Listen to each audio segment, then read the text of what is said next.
Right, welcome back to Shmuel Bet. Um, we didn't have a shiur last week because I was away at my very interesting course, which I'll tell you about one day. And uh, now I'm in Manchester, so it's all changed. But we're still on the story of David and Bathsheba. If you see me looking off to the side, I've managed to rig up myself three screens here on my laptop, which is brilliant. So you might see me look off to my notes. Normally I have them on a piece of paper, but I didn't bring my big Koren Shmuel bet, which I normally use, is too heavy. And I normally have my notes on a piece of paper, but I've got them on a screen today. So you might see me looking off to the side. I've not gone squint-eyed. I'm just looking at the other screen. So where did we get up to? Well, what we got up to was the story of Natan's parable, if you remember, of the man who was very wealthy and he had a whole load of flocks. Here's Jackie now. He had a whole lot of flocks and he'd stole the poor man's Done little that. ewe in order to feed his wayfarer. And David said, "Oh, that's terrible. He's liable to death." Let's get the text on the screen for you. I think it's that screen. Have a look and tell me if I've got it right, please.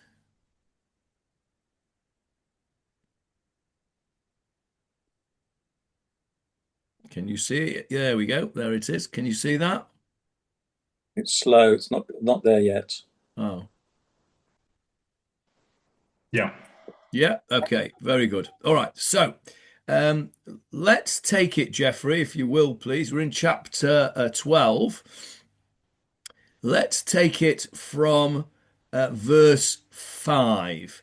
Verse 5 is David's response to Nathan telling him this story.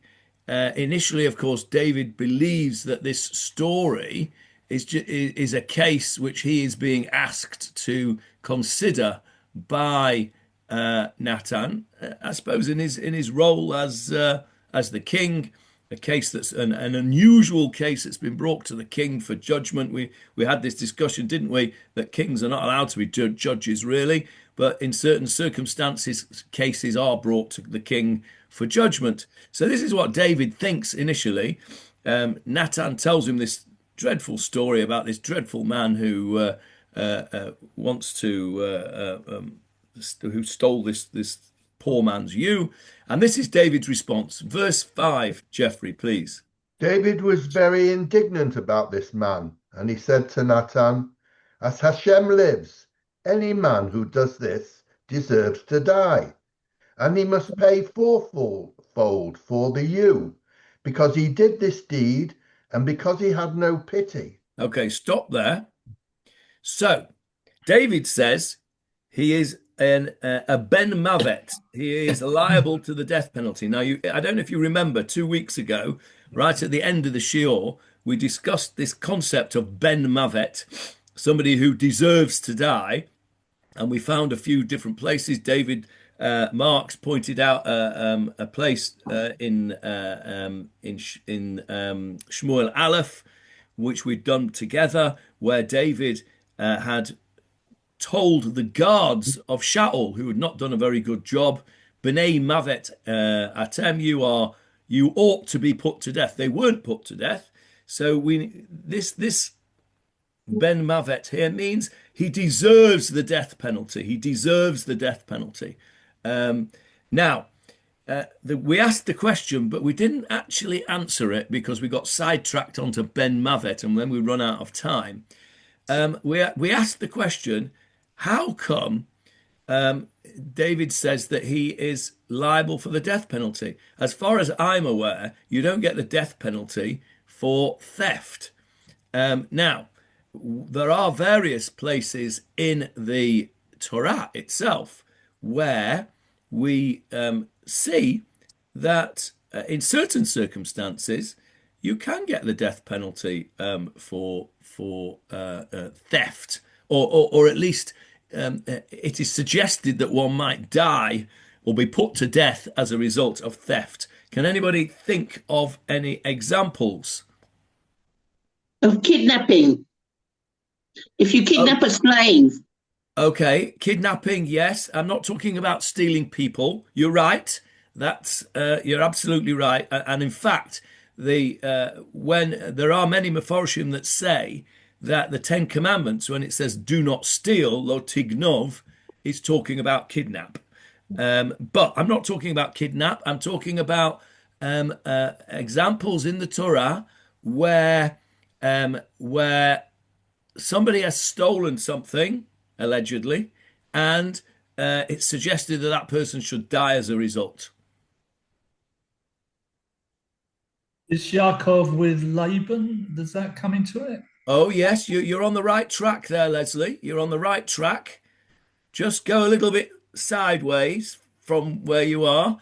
Yaakov with Lavan, when Yaakov left Runs Lavan away. and When ran he runs away, what away, happened there?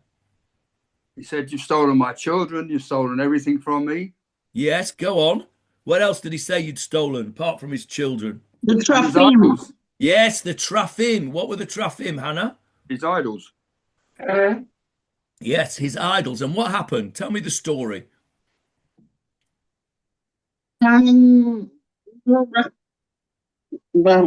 His wife, Rachel, Rachel. Well done. You got there. Rachel, Rachel. took them, and she was sitting on them because Yaakov said, "I didn't take your trafim. You're welcome to search my camp." So he Good. says, "Okay, I will." And she Wait, was wait, wait, sitting. wait. You're absolutely right, but you missed a vital point. He says, I didn't take your Trafim. You're welcome to search my camp and Put to death anyone who finds them. correct. Whoever has stolen them will be put to death. Right? Well, of course, he didn't find them because Rachel was sitting on them in the saddle bag of her camel. But the suggestion there was that whoever had stolen these Trafim would be put to death. So there's a precedent in the Torah. Very good. There's another one. David, you don't look happy about that. You're muted, David. All right. I'm not happy about that. Go on. Why not?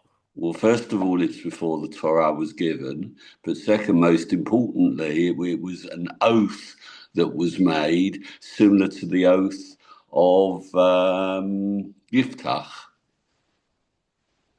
An oath? Was it an oath? Yes.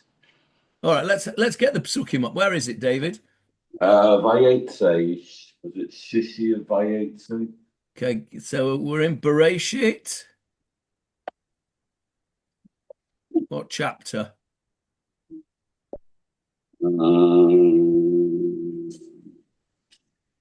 30.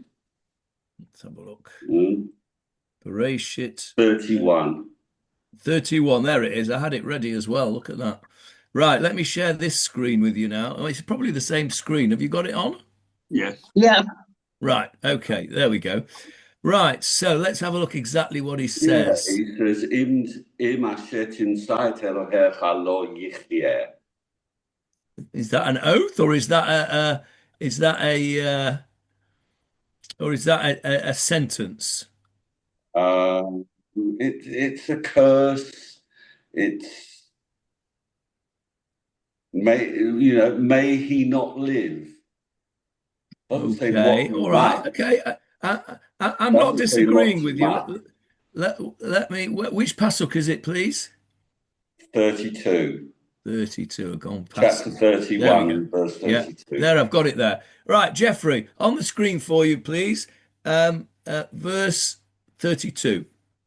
The one with whom you find your God shall not live. In the presence of our brothers, recognize for yourself what is with me, and take it for yourself. For Jacob did not know that Rachel had stolen them.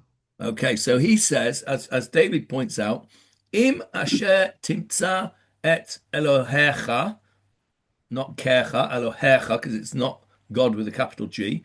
If if whoever it is that should find your gods with this is im with an ayin. Can you see that im with an ayin? Not im with an aleph. Im with an ayin means Together with. with. Yes, with. Im with an ayin means with. Im with an aleph means If. if.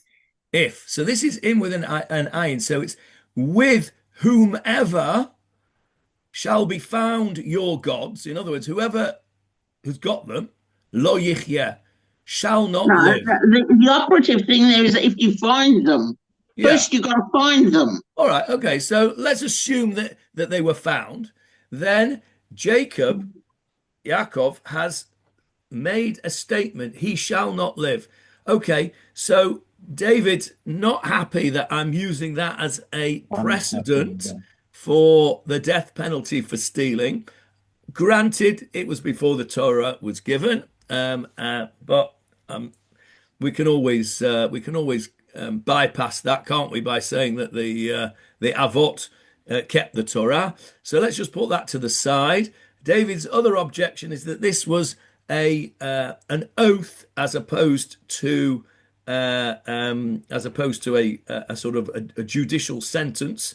And you're right, but does that change anything, David? I mean, can a person make an oath on somebody else's life if it's not judicially correct? I'm not sure they can. Well, it was a huge mistake.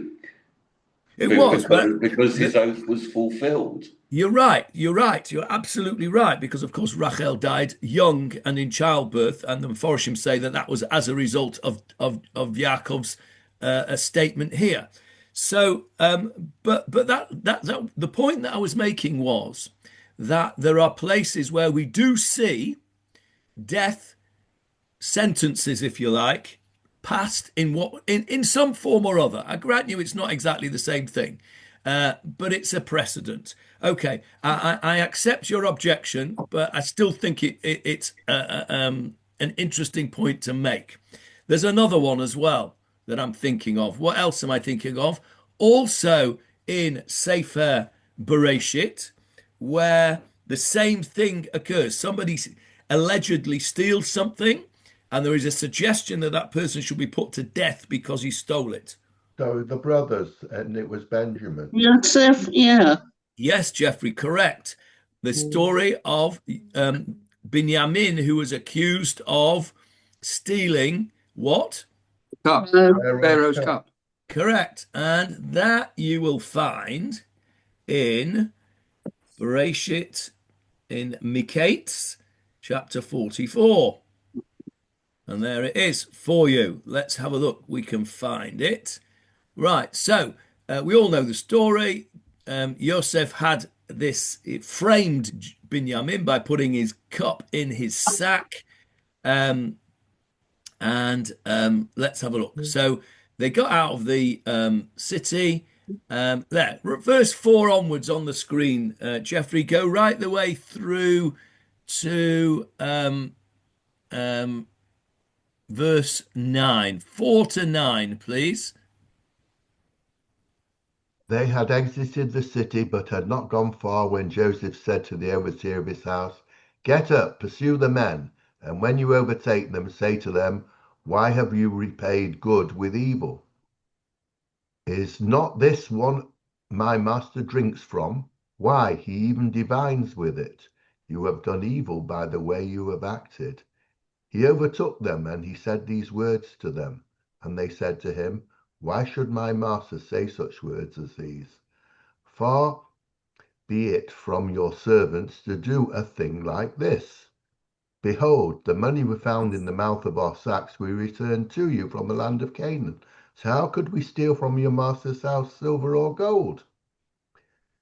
Whichever one of your servants with whom it is found shall die, and also we will be slaves to my master." Okay, stop there. Look at the same words. Interesting, isn't it? Never noticed that before. Asher yimatzei ito. Ito means with him.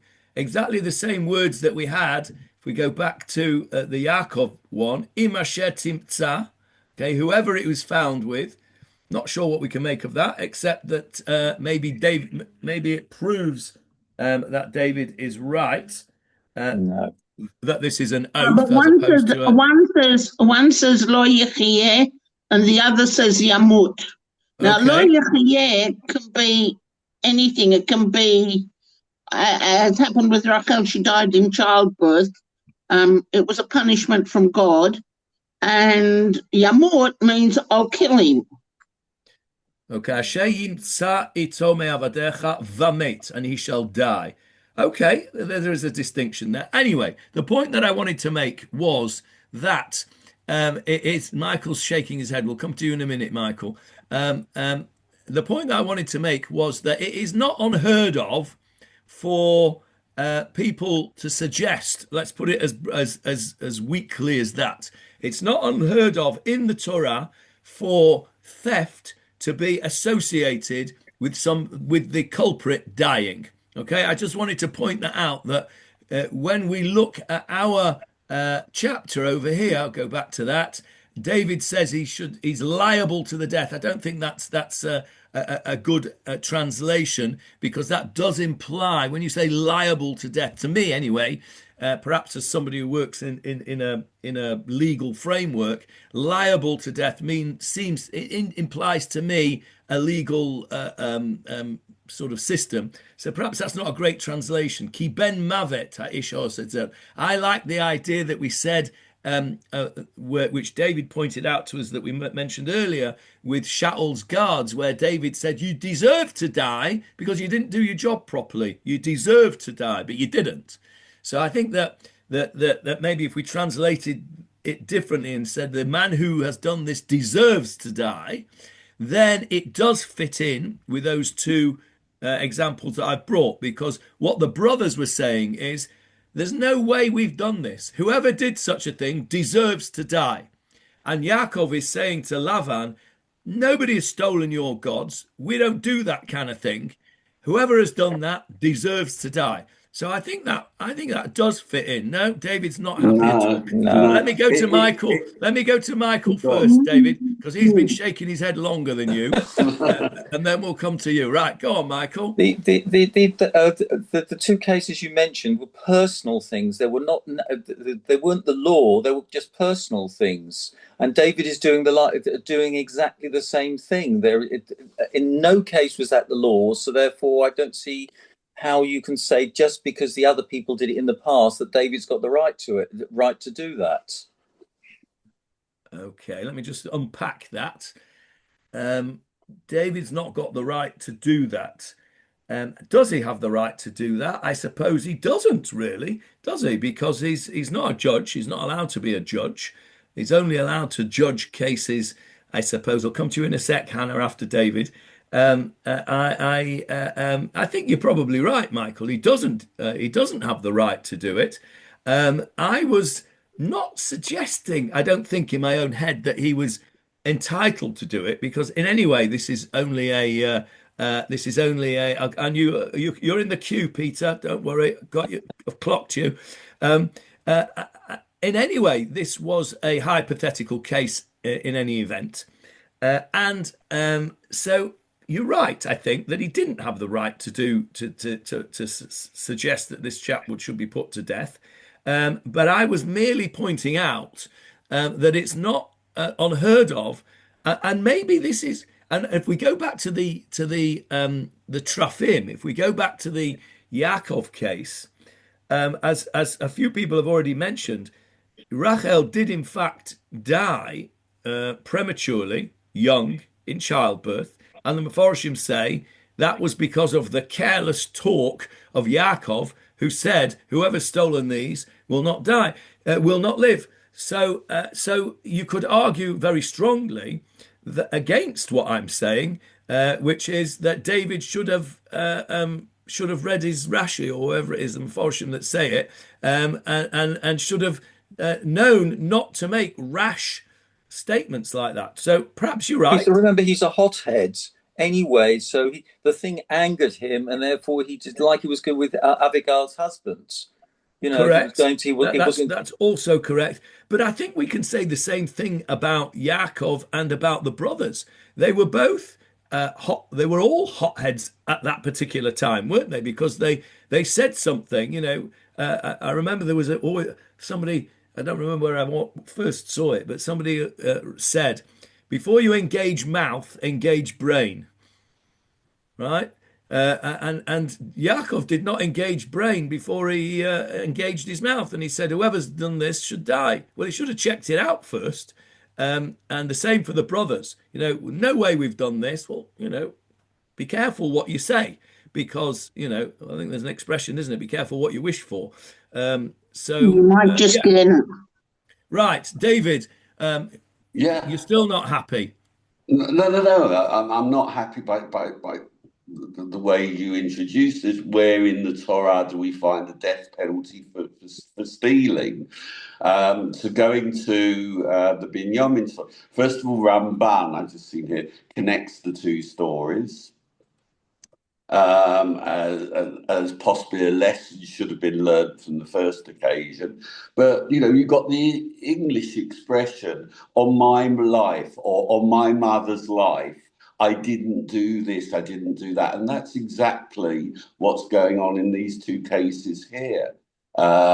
It's an oath that's being made without considering the consequences. Okay, I think that's absolutely right, and I think perhaps my introduction wasn't a correct introduction then, because what I didn't mean to say a death penalty on a legal basis, because of course it wasn't. What I meant to say was exactly and that's where what we've got you to in the had me end. searching in my brain. Where in the Torah do we find that you're liable to the death penalty for stealing? You don't. No, you don't. You're right. You're quite right, and you're. There's another good question that's asked here. If Rachel died prematurely as a result of Yaakov's oath, why didn't Binyamin suffer the same fate? Well, it wasn't Binyamin that said it. It was probably almost certainly it would have been Yehuda, I think. No, but it wasn't Yaakov sorry, it wasn't Rachel that said this either. She was the object. Oh, I see what you mean. Right. So yeah. I see here. what you mean. So Yehuda has said whoever's stolen this cup should die. Yeah. But well, let's go back to it. When we go back, if we go back to the Rachel one. My comment is relevant to this discussion. Okay, 1 second. Let me just finish this, and then I'll come to you. If we go back to the Rachel one, Yaakov says, "Whoever's taken it shall not live." Lavan does not challenge that. However, if you look at the next one, he just entered the tent and he couldn't find them. If you look at the next one, which is the Joseph's cup one, they said, Jeffrey just read it out. Whichever one of your servants with whom it's found shall die, and also will be my slaves to my master. Now, read on, Jeffrey, for verse 10, please. And he said, "Now indeed, so it is as you have spoken, but the one with whom it is found shall be my slave, and you shall be cleared." Shall be my slave, not shall be killed. Yeah, exactly. So that's the point I'm making. So the Yosef's guy, Yosef's pursuer, who's gone to find this thing, he says, no. We don't put people to death for stealing. You'll be a slave. The rest of you will be free, because we are very holy as Egyptians. We don't do extrajudicial executions, right? If he's stolen, the punishment for stealing is you become a slave, and that's what will happen. So you could argue that the things are slightly different, David, in that the person to whom it was the wronged person, if you like, didn't accept the oath, as it were. I'm just trying to make a distinction between the two. Why, Johnny? And then one sec, Jackie. What'd you say, David? If you then go back to the Rachel story, and you're suggesting that the Avot kept the Torah, there's a discussion amongst the Mefarshim as to whether indeed Rachel was liable for the death penalty for Avodat Zarah. Ah, okay, that's a different story altogether. Yeah, okay. Right, yes, Hannah. I think that we've missed something. I think that Rachel died because they were tafim, the object of what was stolen. The tafim were idol worship, and she took items of idol worship. Now they say that the Mepharshim say that she took them so that Laban wouldn't use them anymore, and all sorts of reasons. But nevertheless, God views idol worship very seriously. And I think that with Benjamin, it was just straight out and out theft. And as you said, we don't kill people for theft. Okay, that's it wasn't it. out and out theft because the steward put the cup in Binyamin's sack. Yeah. Johnny, that would be another answer, of course. It was thought to be. One sec, Jackie. Yeah, you're right, Hannah, and I think that's what David actually told us then before, was that the Mepharshim say exactly as you've said, Hannah, that the reason that Rachel died was not because of the fact that she stole them, but the fact that it was avodah zarah. And of course, you know, the Mepharshim that say she stole them to stop Lavan using them, well, you know, I personally think that's a bit of whitewash, but there you go. It seems to me she took them for her own personal use. Whereas, of course, Binyamin didn't do anything, and therefore, but if you look at the wording of Yehuda, I am assuming it was Yehuda that said it. Let's just have a quick look again. He doesn't say whoever has stolen this shall die. In which case you could say, well, Binyamin never stole it and therefore he doesn't need to die. He says with whomever it is found. And it was found with Binyamin. So you've got to be careful. And I think this is a good example. You've got to be careful how you speak. You know, speech is a powerful thing. It's a weapon. And Kadosh Baruch Hu takes very seriously the words that we say. So when you say words, be very careful. Nobody, I don't think, would say, David, to go back to your point, nobody would say, on my mother's life, or whatever expression it was that you used, lightly. And one should never say such a thing because you just don't know. Whatever it is that you're saying may actually not be the case. You may be wrong. Like Yehuda would have been 100% sure that nobody had stolen that thing, but he couldn't be 100% sure that it wouldn't be found in one of their bags. I mean, it was a bit silly, really, because he does know that weird things go on with these bags because the previous episode, what had happened? They'd found their money in their bags, right? So they know he knew already there's some monkey business going on with this stuff. It was a very rash statement. As it so happens, Binyamin did not die prematurely. But anyway, it's a good example. I didn't intend to go down this route, but we've got them. Coming to you in a minute, Peter, and then Jackie. But I didn't intend to go down this route. But what we've ended up at is a good lesson for us, for everybody. Be careful how you speak. Don't say things which may not be correct, and don't promise things which, you know, as I said, careful what you wish for. Be careful with your speech. I don't know if any of you get this. I get every week into my inbox every Erev Shabbat, I get one of these, Divrei Torah parshas. And this one is called "The Way to a Better Speech." It's usually very good, and it stresses this whole idea of just be careful what you say. Words, sticks and stones will break my bones, but words will never harm me. Not true. Not true at all. Look at all the harm that we have got in Israel from all the words that is going on in the rest of the world about us. I read this morning that the Irish Yimach Shemam Football Association they wanted to get Israel chucked out of the European competitions. Now, to their chagrin, they have actually been drawn in the same group as Israel, and they now have to play Israel at football. And they're not so principled as to boycott the match, because if they do, boycott the match, then what will happen? They will lose. Well, they don't care about.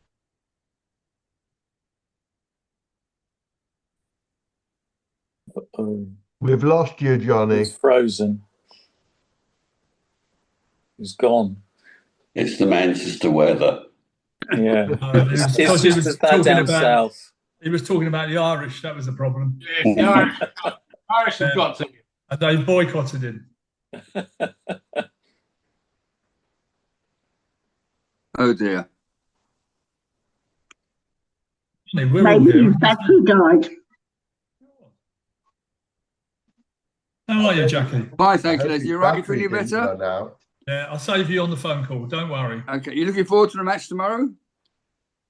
No, I hope you are. No. Macclesfield are getting all the plaudits, all the publicity. No. Pages and pages of Macclesfield. Nothing about Brentford. Okay. At least they got a point against Arsenal. No, we overplayed Arsenal. Arsenal got a point against us. They were lucky. I'm not going to. In the next year we have with a Brentford match, I'm not going to show you my phone. Pity about Thomas Frank, though, I must say. Unfortunate. Poor man. Oh dear. Leslie, there's a note on my computer to say that you're the host now. Johnny's come up now. There's no way I'm the host. I wouldn't know what to do, Jeffrey. Sorry about that, everyone. The battery ran out, and I had to replug in. Right. So what I was saying about the Irish football team is that they don't care enough about it to forfeit the game. Because that would not be, they don't want to do that. But what they did, and I read this morning, they wrote a whole diatribe about Israel, and they said what we need to do is to make them into a pariah state like South Africa. Now, those are words, okay? And so sticks and stones will break my bones and all that. It's not true. Words are very, very important. What we say is important. How we say them is important. And I think this whole story has been useful to tell us about how our words are. Right, I've got Peter and Jackie in the line. Sorry, and then we'll move on. Yes, Peter. Worse for them on that subject, sorry, is that they will have to play Israel in Israel. That's this year, whereas last year they wouldn't. They would have been abroad. Yeah, I think the plan, Leslie, is they're going to play it in a neutral country behind closed doors. That's what I read this morning. I understood they're going to be able to play. They're going to have to play in Israel. They're going to have to play in Israel. Israel will be able to play their home games in Israel. Maybe they'll refuse to come. Yeah, maybe they'll refuse to come, and if they do come, we shall give them a lovely welcome. But the funny thing is, Ireland have played Israel in Israel before now. I remember a match there some time ago where one of my clients, who an Irish guy, went over to Israel to watch a match between Ireland and Israel. It's a few years back, mind you. Well, yeah, but the point being that Ireland are in the forefront of anti-Israel speech, and that speech is harming us. All this noise out there is harming us. So words and speech are important. Peter, you're muted. If you just want to unmute, please. So I was just thinking, I was going to say something else, but I was just thinking of the word tevach, which means a massacre, and the government want to remove the word tevach from the association of October the 7th. I don't know if you've followed this. No, I haven't been. They want October the 7th to be known as Tkuma, I think. In other words, ignore the fact that there was a tevach, and the families of the hostages are insisting that the word tevach, massacre, is included in any remembrance of the day 7th of October. And I think it's a very emotional, crucial issue at the moment. Why do the government want to remove that word? Yeah, I think they want to remove it because they want to concentrate on what happened after it. In other words, the Tkuma, the resurrection of the country after the 7th of October was the thing which we should concentrate on, because that was the army and the government. But what happened? That's very interesting because that's really interesting. I haven't been reading of that, but it is interesting because And we have mentioned this point before, but it fits in with the whole thinking. Yeah. When is Holocaust? When is Yom HaShoah? It's I was also thinking the that week before Yom HaZikaron. Yeah, Yom HaShoah. What date is it? What does it commemorate? It commemorates the Warsaw Ghetto Uprising. It's April, I think April 27th, if off the top of my head. And they chose the day of the Warsaw Ghetto Uprising because its full name is Yom HaZikaron LaShoah Ugvura. And they wanted to concentrate not on the lambs to the slaughter, using that word tevach, again, very interesting. What they wanted to concentrate on was the gvura, the bravery of the Warsaw Ghetto Uprising. So what you're telling me now is consistent with the Israeli philosophy of not concentrating on massacre, but on gvura, on the bravery and thing. And that's very interesting. But again, it shows you the importance of words, doesn't it? In this case, there's the addition of the fact that the government want to kind of whitewash what happened before, and take no responsibility for what happened in the Tevach. Correct. Concentrate on the great victory that we had afterwards, which was a great victory. But the families of the hostages are demanding that the word Tevach is included, and I think they're right to do that. But anyway, I agree. I also think they're right. Because I also felt that One second, Hannah. Jackie's been waiting patiently, and then we'll come back to you. Jackie. Leslie after. 1 second, Leslie. Jackie first. 2 points. In the story about Benjamin, it does say in verse 13 that the boys rent their clothes, which was a sign of mourning. So they obviously thought Benjamin was going to be killed. No, they rent their garments because they realize they're in trouble. Even if they didn't think that Benjamin had done it, sign of mourning. Yeah, you're right. They did rent their garments, and they went back to the city. They knew they were in Soros now, and I suppose you're right. At that moment, they must have thought, "What has gone on here, Benjamin? What on earth are you playing at? Why did you do such a thing?" Perhaps they realised he'd been framed, or perhaps they didn't realise. But anyway, okay. But going second point. Going back to David, it was the fact that this guy who took the ewe, it wasn't only the lamb that he took his livelihood, he took his children's sustenance, he took everything for the family. He took more than the lamb. It was a whole process of everything he had taken.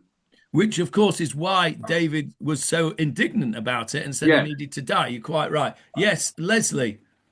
I think when you look at what he says he deserves to die because he did this deed and because he had no pity.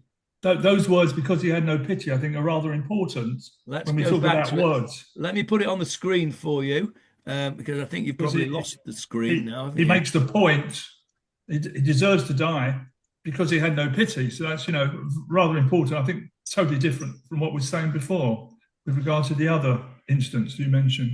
Okay. Have you got the screen on yet? No. It's slow. Tell me when it's there. Let's double click to enter. You got it now? Yep. Yeah. Right. So if you have a look, Leslie, what you're saying there, it does say because he had no pity. However, I'm coming to that in a little while because read verse 6 for us, Jeff. And the ewe lamb he shall repay fourfold, because he did this thing, and because he had no pity. Okay, so he's got 2 punishments. He's liable to death in verse 5, and he's got to pay fourfold in verse 6. Now, David Marks, what's the problem with that? It's OTT, the fourfold. You can't have a double penalty in Jewish law. You can't have a double penalty in Jewish law. If you are absolutely right, if you have a death penalty, there is no other punishment. When there are 2 punishments, you only get 1. So that is again against Jewish law. Now, go back to Leslie's point. I think there is one exception to that. I can't remember where, and I learned it recently. Okay, well, when you remember, let us know. By the way, as you don't have the Koran with you, Johnny, he makes the point that in the ancient Near East, the death penalty was handed out for a theft of an animal where the thief couldn't pay restitution. So he would, under those circumstances, be put to death. And Corin quotes Hammurabi's code as part of this. Right, interesting. I quoted Hammurabi's code in my shiur yesterday at Steencourt, and nobody knew what I was talking about. Well, in England, the same thing happened. If you stole a sheep in the Middle Ages, you were liable to the death penalty. Is that correct? Okay, interesting. Right, so let me just go back to Leslie's point, if I can. So, Leslie, if you look carefully, the point that you made, which was because he had no pity, is actually attached to the second punishment, right? The second punishment, which is the repay fourfold. And perhaps that is what the reason that he gets the two punishments when normally you only get one punishment. You can't, as said before, according to Jewish law, you only get the one punishment. If you're liable for the death penalty, you don't get anything else. Perhaps, Leslie, that is because he had no pity, and so in some ways that you're right, that va'al asher lo chamal, because he had no pity, is very important. Now, I'd like Shmuel, if I can say, Shmuel says that the rich man should be punished separately for two aspects of his crime. For theft of the sheep, he should pay fourfold, which is the normal punishment. For his cruelty, he should be punished by death, because God cannot abide such conduct. Who says that? Steinsaltz? Shmuel. This isn't Steinsaltz, is it? Michael, am I reading Steinsaltz? Missouri Heritage, I think. No, I don't think it's Steinsaltz. Okay. It's Shmuel. That's what we're doing. The Rubin edition. Okay. I don't disagree with that, except to say that actually you pointed out that it says, and because he had no pity, comes after the second one. You'd have to sort of do a little bit of acrobatics to make that has no pity. Really, what it should have said was, the man who has done this deserves to die because he had no pity, and he shall pay fourfold because that's the normal punishment. Yeah. See that. Yeah. So anyway, they go together, that's for sure. I want to just now just move on to verse 6, actually. And the ewe lamb, read it for us again, Jeffrey, please. And the ewe lamb he shall repay fourfold, because he did this thing, and because he had no pity. Right, so he has to pay the lamb fourfold. Is that the halacha? When you steal a lamb? No. What's the halacha? Fourfold. Fourfold for a lamb and fivefold for an ox. Correct. So it is the halacha, right? Right. Yeah. Okay. Now, what's interesting is that there are all sorts of different mefarshim here who say that he has to give 16 lambs. Why 16? Because everybody knows that the punishment for stealing a lamb and shechting it, it's only, by the way, if you shecht it. If you can return it, you have to return double. But if you've shechted it, if you steal it and shecht it, you have to repay fourfold. So the mefarshim say that everybody knows that. And when David says he has to pay it fourfold, David is giving a judgment that says, and this goes to what you said, Leslie, because he had no pity, I, David, am imposing a fine on him, not the normal punishment for stealing a lamb, which is 4 lambs. I'm multiplying that by 4, and he's going to have to give 16 lambs. We will actually get to that very soon in our Gemara shiur, because as you know, our Gemara shiur at the moment is quite in a tandem with the Tanakh shiur, because we're dealing with David and Bathsheba to a degree. So there are the mefarshim there that say that actually this was a fine, a fourfold fine. He had to do 4 times what he normally would have had to have given because he had no pity. So you're right to point out that has no pity, but I think other Meforshim actually detail it in its place, in its correct place, as opposed to what you read out, which really doesn't fit because not in the right place, if you understand what I'm saying. Yep. Okay, right. So we have dealt with David's hothead reply, and now comes the sucker punch, right? Now comes the sucker punch. Have you still got the screen on? Yeah. Yep. Okay, verse 7, Jeffrey, please. And Nathan said to David, "You are the man. So says the Lord, the God of Israel. I anointed you as king over Israel, and I delivered you from the hand of Saul. And I gave you the house of your master and your master's wives in your midst, and I gave you the house of Israel and of Judah. And if that were too little, then would I add unto you like them and like them?" Stop there. So what's Nathan saying? Nathan is saying here to David, God has given you all of this. You are that rich man. You have got everything. God has given you Saul's house. He's given you Saul's wives. Actually, it was a concubine.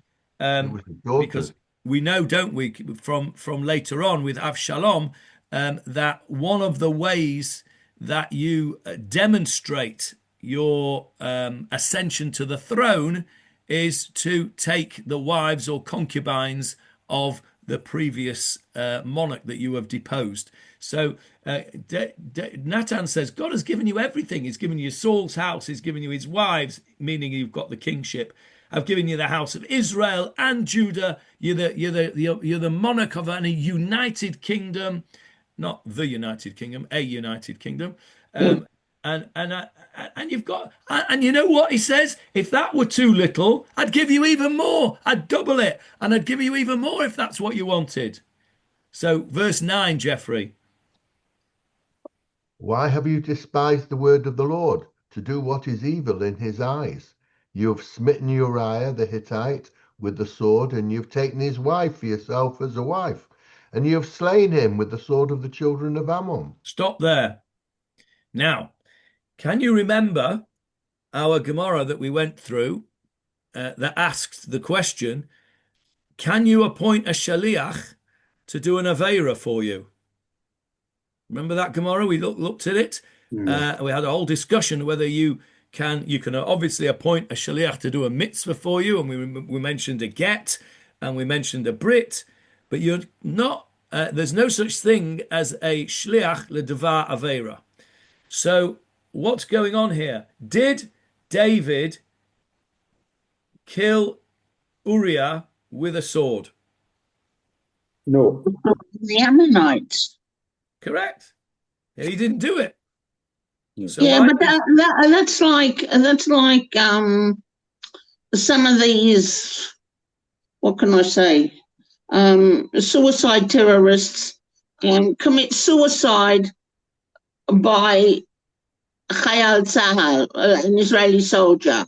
Yeah, they come all packed up, ready to blow everybody up, and the soldier kills them, and actually afterwards you discover that they were psychologically not there, and they were disturbed, and what they would do, and they'd fought with their father, and they were killing themselves with the aid of a soldier.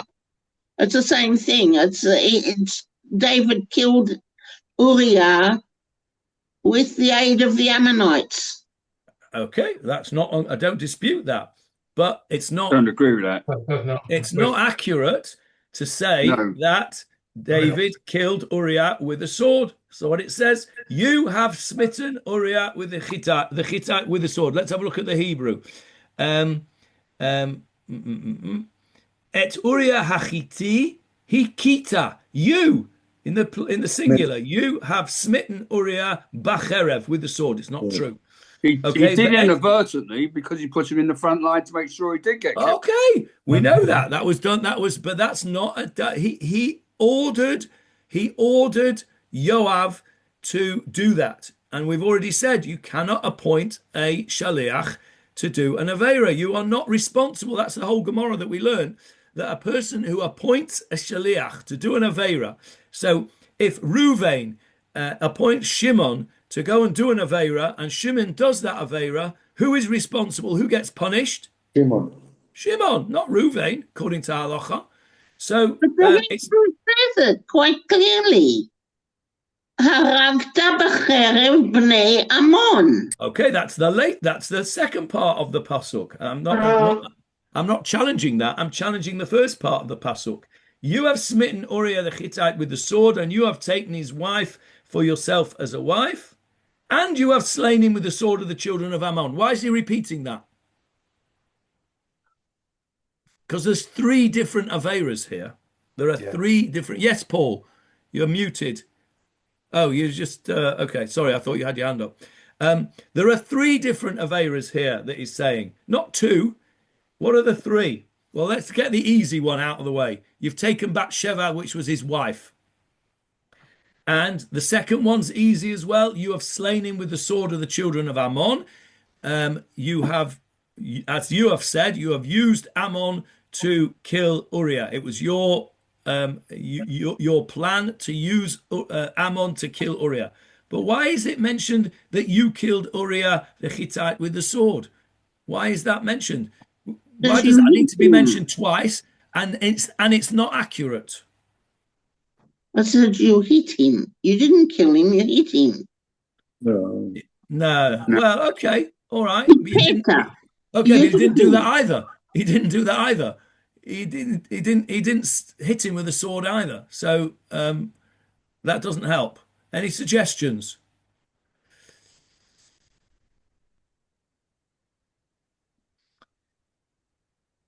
Okay, maybe we will see if we go on.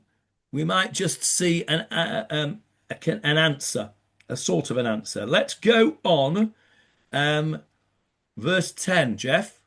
And now the sword shall never depart from your household forever, because you have despised me, and you have taken the wife of Uriah the Hittite to be your wife. Okay, stop there. Nochamol. Again, he's mentioning something he's already mentioned.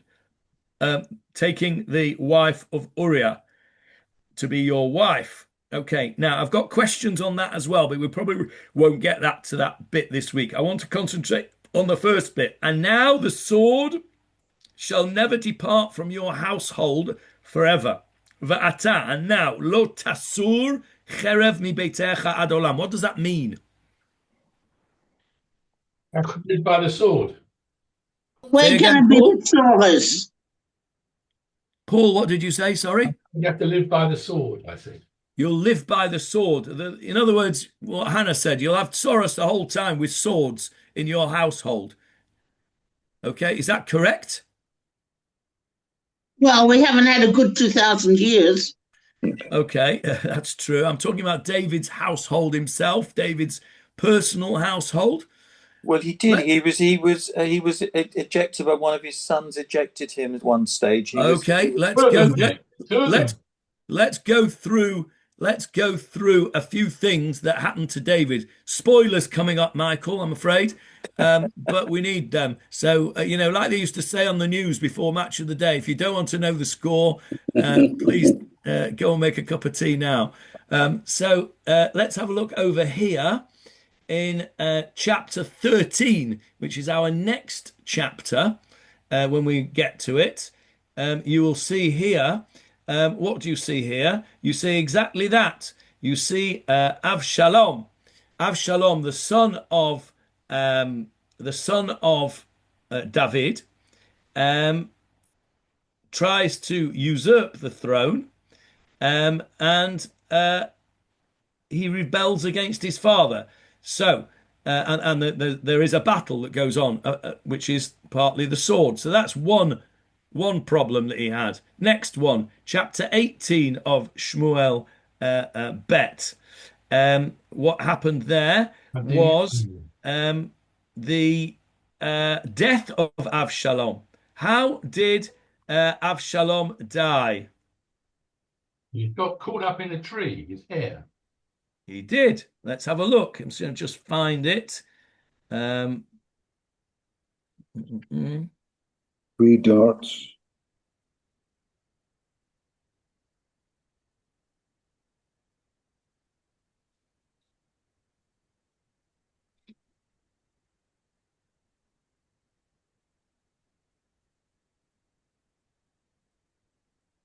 Here we go. There's a battle going on between Avshalom, the son of David, and David's troops.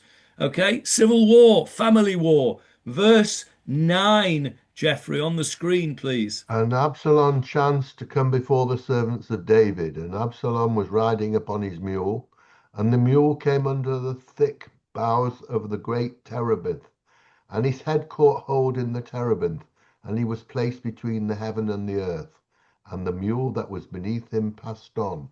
Can you imagine this? Imagine the scenario. He's riding on a mule and he gets his hair or his head caught in a branch, and the mule carries on and he's stuck there with his swinging from this branch by his head. Right? It sounds an amusing sort of. You can imagine it on a sort of Cartoon, in a cartoon. on a cartoon, can't you? Exactly. So this is what happened, and then what happened? Carry on, Jeffrey, and read. Well, yeah, go. Let's go to you. Go to. Um, mm, mm, mm, mm.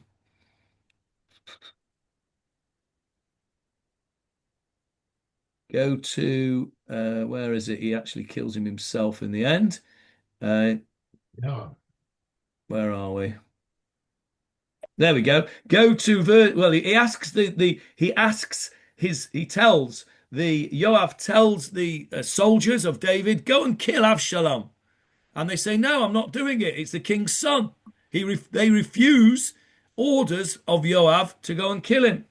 Right?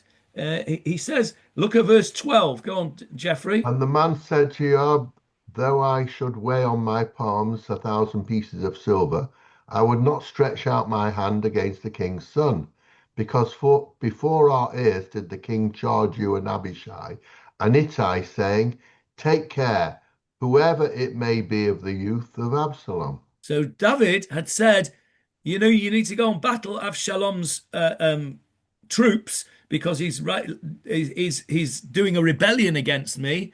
But David said, don't kill Avshalom. Look after him. He's my son. Don't kill him. Right? That was a bit earlier on in this story. So this soldier of Joab said, I'm not going to kill Avshalom. The king David said specifically and explicitly, do not kill Avshalom. So what did Joab do? Verse 14. And Joab said, I shall no longer request of you. And he took 3 darts in his hand and thrust them into Absalom's heart, while he was yet alive in the heart of the terebinth. So he's hanging there by his head and he's still alive, and Joab comes and he kills him. You'll see later on when David is on his deathbed that he recalls this episode and he tells Shlomo to kill him. Oh, Michael, you spoilt it. Yeah, he tells Shlomo to deal with Joab because Joab did not listen to David's command to look after Avshalom. So David had sorrows with Avshalom. What other sorrows did he have? Adoniyahu, his other son. Okay, Adoniyahu, what happened with him? He also usurped the throne. He got members. Before when David was ill and old, he proclaimed himself king. Yes, correct. The baby he had with Bathsheba died. Yeah, exactly. Yes, there we go. It's in there for you. Look on the screen, Jeffrey, please. Verse 24 and 5. And now, as the Lord lives, who has established me and set me on the throne of David, my father, and who has made me a house, as he had promised, that Adoniyahu shall be put to death this day. And King Solomon sent by the hands of Benaiah, the son of Jehoiada, and he fell upon him that he died. So Shlomo King Shlomo, this is actually after the death of David. Shlomo gets his own half brother Adoniyahu killed. So that's Soros with two sons. What other Soros did he have? The baby died. The baby died. We'll come to that very shortly. Yes, that's three And his sons that daughter, have died. and his And daughter got raped by the other son. okay, his daughter got raped by whom? By Amnon. Amnon, correct. Amnon. And what happened to Amnon? He died. He did. How did he die?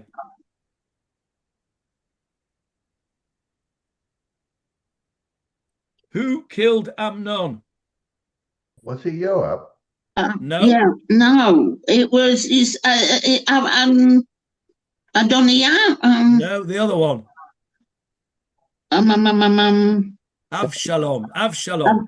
That's Okay, right. so David lost a baby, which is the mamzer that was as a result of Bathsheba. He died.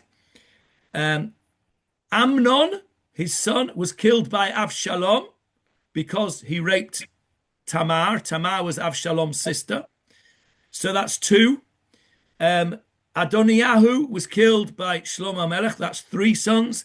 And Avshalom himself was killed by Yoav. We've just read it with his head hanging through a tree. How many children? How many sons did David lose? 4. 4 sons. Have a look at our pasuk, and we will end with this because we're out of time. Have a look at our pasuk in Shmuel Bet. There we go. Verse 6, Jeffrey, please. And the ewe lamb he shall repay fourfold because he did this thing and because he had no pity. Wow. How about that? Does that not give you goosebumps? Yeah. Amazing. Yeah, No, that was the punishment, the fourfold punishment that he got. Nothing to do with giving 4 lambs. Everybody knows you've got to give 4 lambs if you steal a lamb and shecht it. This is the implication of Natan. Remember, we're talking Natan, who is the prophet of God. We're not talking about a nobody here. We're talking Natan says to David, he shall repay. David himself said he shall repay fourfold. Natan, as it were, says, out of your mouth. That's what came. Same with Yaakov. Yaakov said, whoever has these trafim will die. Rachel died prematurely. David said he shall repay fourfold for what he did. He killed Uriah, or had him killed. So he has to repay fourfold. 4 sons. I think with that we should stop there, because I think that's I think as well, Johnny, isn't this further proof of the size of the whitewash that you learnt with us from the Gemara in Shabbat a few weeks ago? Absolutely. I mean, how and funnily enough, I learnt it yesterday afternoon with somebody. I don't know how it came up, but we got into Shmuel Bet, and I showed him the Gemara in 56a of Shabbat, where it says Rabbi Shmuel Bat Nachmeni Misha Amar Shedavid Chata Eina Ela To'eh. Whoever says he sinned, you're very much mistaken. Well, I mean, correct, David. Couldn't be more black and white, could it? Yeah, I think that this concept of this fourfold punishment is first of all, it again shows the importance of your words. Be careful what you say. Be careful what you say. Kodesh Baruch Hu listens to what you say for good and for bad. And this thing that I get every Erev Shabbat is quite interesting when it says, it's called the way to better speech. We all, including myself, of course, are sometimes careless with the things that we say. Words matter. We've discussed it with regard to Israel and Ireland. It matters on a personal and individual basis as well. Hung by their own petard is another expression that comes to mind. Anyway, we'll leave it there. Thank you all for joining us. Can I just add something? Yes, you can. the four children that died, yeah, it goes to the equating of Bathsheba with the sheep in the analogy.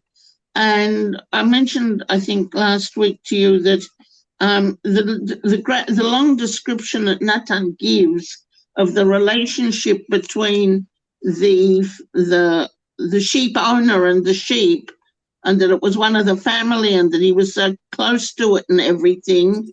I took to the description of apparently the relationship between Bathsheba and Uriah, that they had a good and close relationship, and David sort of took her away from him. Correct. And as you said, he was like, this sheep was like one of the family. And what happened to Yeah. David? He lost 4 of his family. So yeah, I agree that fits in. John, is there a shiur tomorrow afternoon? There is no shiur tomorrow afternoon because unfortunately I have to do something which is a 4-letter word, work. Okay. And on Wednesday, presumably you're flying back, so we've no shiur on Wednesday. There'll be no shiur because I'm flying back. Next shiur, therefore, will be, please God, next Sunday. Thank you. Okay. Thanks very much. Enjoy